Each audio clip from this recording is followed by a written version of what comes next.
Assalamualaikum, hai teman-teman semua, kembali lagi di channel aku. Gimana nih kabar teman-teman semua? Semoga dalam keadaan sehat ya. Nah, seperti judulnya di video aku kali ini, aku mau share cara aku membuat selai nanas untuk isian nastar ya teman-teman. Nah, kebetulan sekarang ini kan udah bulan puasa, jadi pasti banyak dari teman-teman semua mau bikin kue nastar untuk lebaran. Nah, di sini aku mau share gimana caranya aku membuat selai nanas aku untuk jualan. Nah, untuk resep selai nanasnya ini aku udah pakai selama bertahun-tahun ya teman-teman. Jadi selama aku jualan kue nastar itu nggak pernah ada yang komplain tentang rasa nanasnya. Rata-rata semua pada bilang enak. Oke, bahan-bahan yang harus disiapin yang pastinya ada buah nanas. Di sini aku udah siapin 10 buah nanas ya, teman-teman. Nah, nanas yang aku pakai di sini nanas Palembang karena dia berserat ya, teman-teman. Selanjutnya aku parut. Teman-teman kalau mau blender pun nggak apa-apa ya. Cuman aku tadi tuh separuh diparut dan separuh lagi di blender. Menurut aku kalau di blender itu teksturnya jadi lebih halus, sedangkan kalau diparut itu dia masih ada serat-seratnya.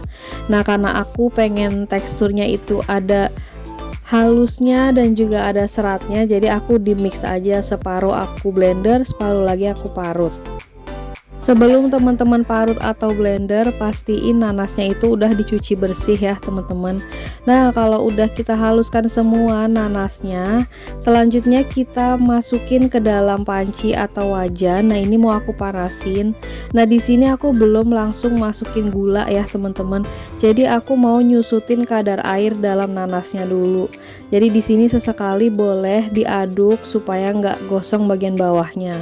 Nah, ini bisa dilihat kadar airnya tuh masih banyak banget ya teman-teman.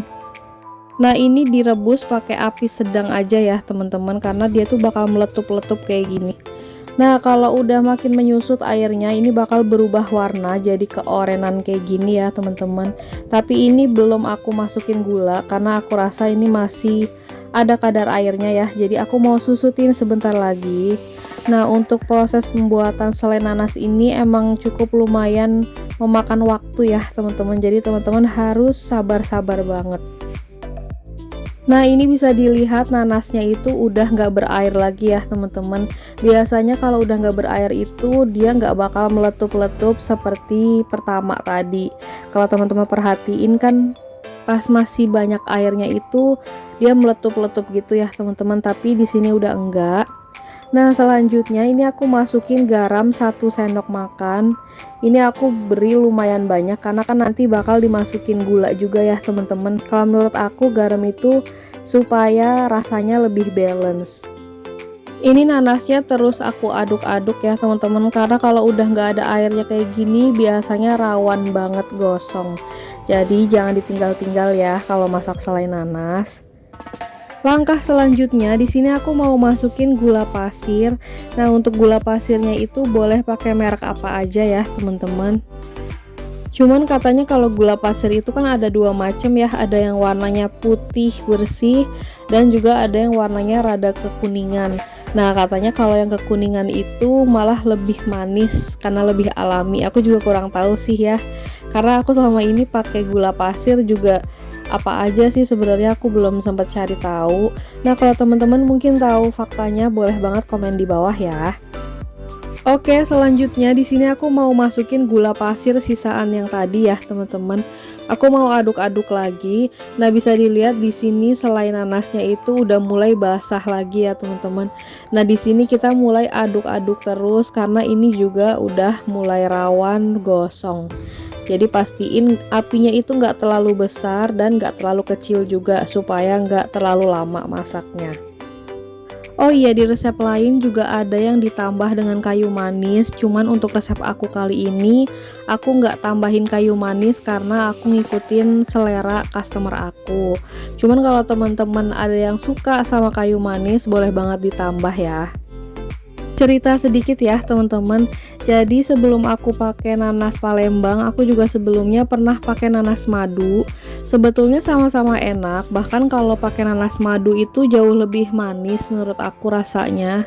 Cuman untuk takaran satu panci penuh ini aku waktu itu pernah sampai berapa puluh piece Kayaknya sih 3 kali lipat dari resep yang sekarang deh jumlah nanasnya. Karena dia kan kecil-kecil ya teman-teman.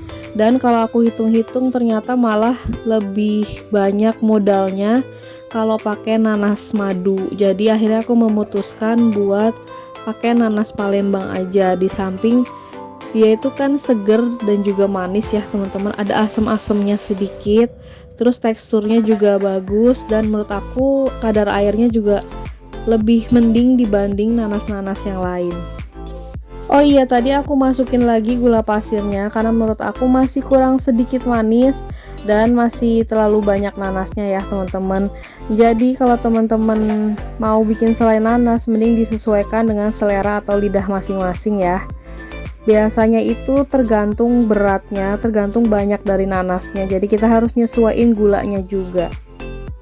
Nah, ini setelah aku aduk beberapa lama, nanasnya itu bakal berubah jadi kecoklatan kayak gini ya teman-teman, karena dia itu udah dikasih gula. Jadi dia bakal mengkaramel dan warnanya itu bakal menjadi semakin gelap. Nah, semakin lama dimasak, dia itu warnanya bakal semakin pekat. Nah, kalau warnanya udah kayak gini, pokoknya jangan sampai lengah, terus diaduk, karena kalau gula itu kan gampang banget gosongnya ya teman-teman. Daripada nanti selain nanasnya bau gosong dan rasanya jadi pahit, mending kita sabar-sabarin aja ngaduknya. Nah, selain untuk jadi isian nastar, resep selai ini tuh bisa dipakai buat isian roti. Cuman kalau untuk isian roti, menurut aku nggak usah terlalu kering nanasnya, cukup masih basah sedikit aja itu supaya lebih gampang ngolesnya ya teman-teman. Tapi kalau untuk resep nastar, menurut aku lebih baik kering supaya dia juga nggak bikin kue keringnya cepet basi karena kadar airnya itu udah hilang. Nah, ini hasilnya setelah selai nanasnya mateng ya teman-teman. Ini siap untuk jadi isian kue nastar. Oke, jadi segitu dulu video dari aku. Terima kasih untuk teman-teman yang udah menonton videonya sampai akhir. Sampai ketemu di video selanjutnya. Assalamualaikum.